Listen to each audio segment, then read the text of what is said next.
एक हसीन चाहत चुपचाप पेड़ के सहारे खड़ी उनकी यौवन क्रीड़ा देखती रही। जब वे झाड़ी की ओर बढ़े तो मैं भी पेड़ों की ओट से होते हुए झाड़ी की ओर बढ़ गई। वे तेज तेज कदमों से चल रहे थे, आगे पीछे कुछ भी नहीं देख रहे थे। जब वे झाड़ी को पार कर स्कूल के ग्राउंड की ओर बढ़े तो माधुरी की आवाज़ सुनाई दी, किशोर तुम पहले चले जाओ, हम दोनों साथ साथ जाएंगे तो कोई शक कर सकता है। माधुरी यह कहकर इधर ही खड़ी हो गई। किशोर चला गया। किशोर के जाते ही मैं तेज कदमों से आगे बढ़ गई। मैं माधुरी को पकड़ लेना चाहती थी और उससे यह पूछना चाहती थी कि माधुरी तू किस मजबूरी में किशोर के साथ यह खेल खेल रही है। आखिर मैंने माधुरी को पकड़ ही लिया। वह मेरे तेज तेज कदमों की आवाज़ सुनकर ऐसे चौंक कर मुड़ी जैसे किसी हिरण पर शेर ने अचानक ही हमला बोल दिया हो और वह संभलते संभलते गिर गया हो।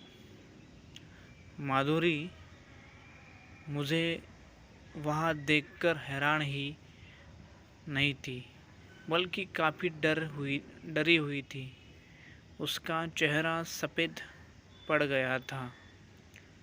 मैंने उसके कंधे पर हाथ रखते हुए कहा, तू तो मेरी सहेली है, कोई अपनी सहेली को देखकर ऐसे डरता है। मैं तो इधर तुमको ढूंढती हुई चली आई थी। अब बता, तू इधर क्या करने आई थी। माधुरी एक काफ़ी सुलझी हुई लड़की थी। वह इतना तो जान ही गई कि मैंने सब कुछ देख लिया है। वो कोई बहाना न करते हुए बोली, मैं क्या करूँ काजोल।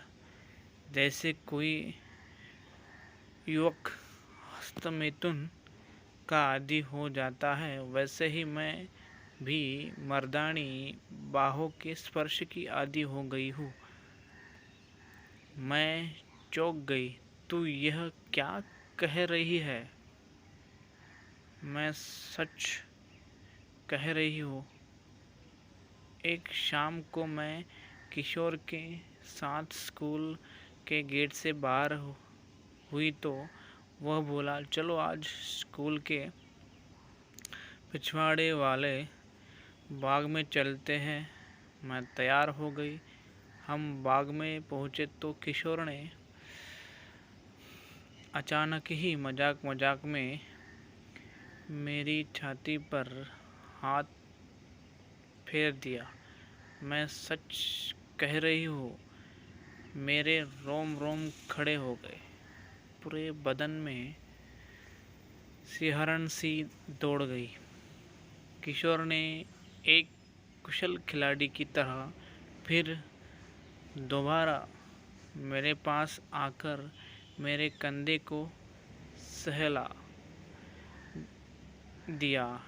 फिर पुरुष की बाहों का पहला पहला स्पर्श एक स्त्री के लिए कितना अलौकिक, कितना आनंदमय और कितना खुशद होता है, इसकी अनुभूति मुझे उस दिन ही हुई। अब मैं भी किशोर